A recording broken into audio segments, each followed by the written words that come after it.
County, Wayne County, Union County, Indiana, Northern Dearborn County, Fayette County, Indiana, Western Preble County, Northwestern Butler County, Southwestern Darke County, until 12:30 a.m.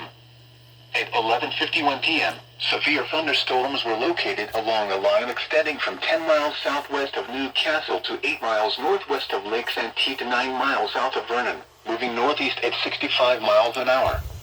Hazard, 60 miles an hour wind gusts. Source, radar indicated.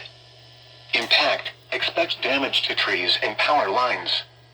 Locations impacted include Richmond, Oxford, Connorsville, Harrison, Batesville, Brookville, Centerville, Cambridge City, Bright, Hidden Valley, Liberty, Versailles, Milan, Hagerstown, Union City, New Paris, Osgood, New Madison, Fountain City, and Dublin.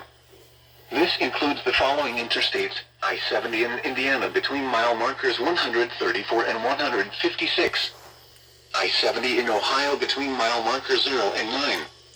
I-74 in Indiana between mile markers 145 and 171. I-74 in Ohio near mile marker 0.